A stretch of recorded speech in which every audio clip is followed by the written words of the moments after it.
નમસ્કાર. આજના આપણા ખાસ એક્સપ્લેનરમાં તમારું સ્વાગત છે. આજે આપણે ઇકોનોમિક્સ એટલે કે અર્થશાસ્ત્રના ગ્રાફ્સને લગતા કોન્સેપ્ટ્સ એકદમ ક્લિયર કરવાના છીએ. મોટાભાગે આ ડેટા બહુ જટિલ લાગતો હોય છે, પણ વિશ્વાસ કરો, આજે આપણે આને એટલી સરળતાથી ડીકોડ કરીશું કે પરીક્ષામાં તમને કોઈ તકલીફ નહીં પડે. તો ચાલો ઉત્સાહ સાથે શરૂ કરીએ. આ છે આપણો આજનો એજન્ડા. આપણે ગ્રાફ્સની બેઝિક જરૂરિયાતથી લઈને તેના અલગ અલગ પ્રકારો અને છેલ્લે મોડર્ન ડિજિટલ ટૂલ્સ વિશે પણ વાત કરીશું. આ બધું આપણે એકદમ તાર્કિક રીતે જોઈશું, જેથી આખો ટોપિક તમારા મગજમાં એકદમ સેટ થઈ જાય. તો સૌથી પહેલા સેક્શન પર આવીએ. અર્થશાસ્ત્રમાં આખરે આ ગ્રાફ્સ કે આકૃતિઓની જરૂરત શું છે? શા માટે આપણે તેનો ઉપયોગ કરીએ છીએ? જો સિમ્પલ ભાષામાં કહું તો ઇકોનોમિક ગ્રાફ એટલે એવું ટૂલ જે પેલા કંટાળાજનક અને અઘરા લાગતા કાચા ડેટાને એકદમ ક્લિયર પિક્ચરમાં ફેરવી નાખે. આ અવલોકન કરેલી માહિતીનું એક એવું વિઝ્યુઅલ રિપ્રેઝન્ટેશન છે જે જોતા જ તમને આખો આર્થિક સિદ્ધાંત ફટાફટ સમજી જાય. એટલે જુઓ, આ કોઈ સામાન્ય ચિત્રો નથી હોતા. આ બહુ જ પાવરફુલ ટૂલ્સ છે. આનાથી મોટા આંકડાઓ એકદમ સિમ્પલ બની જાય છે અને લાંબા ગાળાના ટ્રેન્ડ્સ પણ તરત પકડાઈ જાય છે.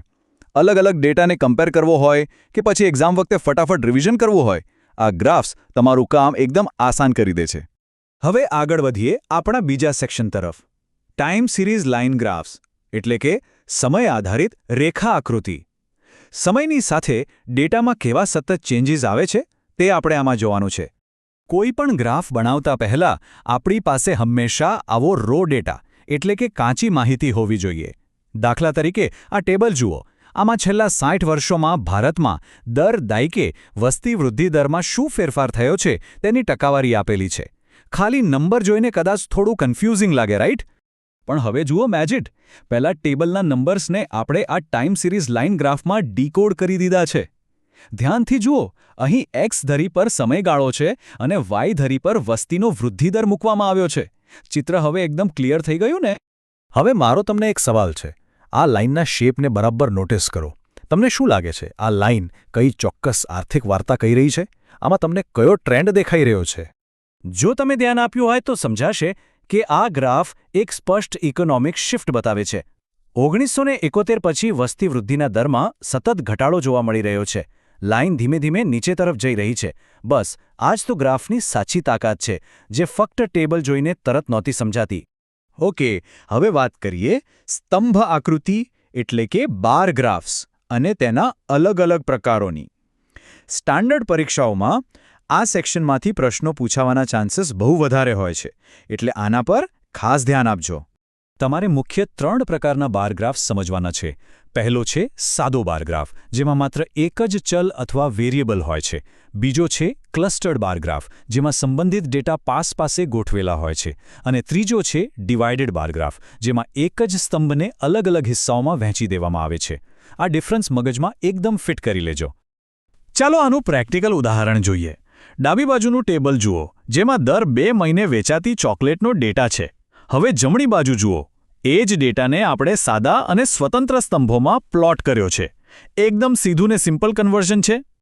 અને અહીં આ પાસેની સ્તંભ આકૃતિનું એક બહુ મસ્ત ઉદાહરણ છે.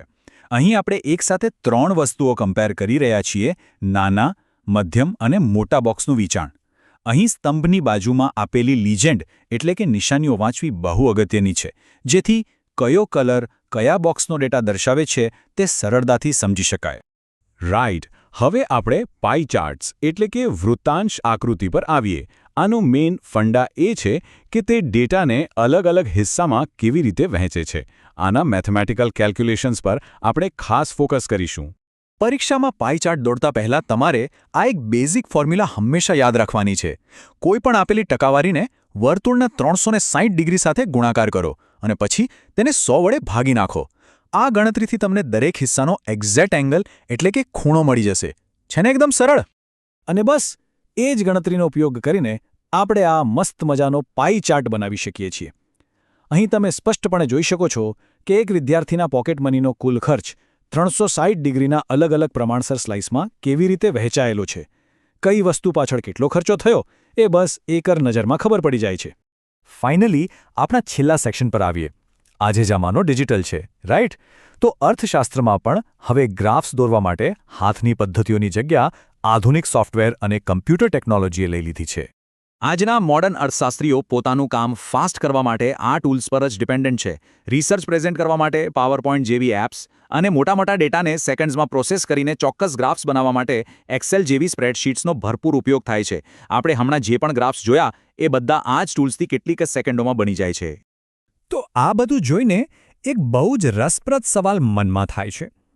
અત્યારે ડિજિટલ ટૂલ્સ આટલા એડવાન્સ છે તો ભવિષ્યમાં નવી ટેકનોલોજી આર્થિક ડેટાને વિઝ્યુઅલાઇઝ કરવાની અને સમજવાની આપણી રીતને કેટલી હદે બદલી નાખશે? શું ભવિષ્યમાં આપણે આવા ડેટાને કોઈ અલગ જ રીતે જોઈશું? આ ખરેખર વિચારવા જેવી વાત છે. તો બસ આજના આપણા આ એક્સપ્લેનરમાં આટલું જ. આશા છે કે આ ગાઈડ તમારા અભ્યાસમાં ખૂબ કામ લાગશે.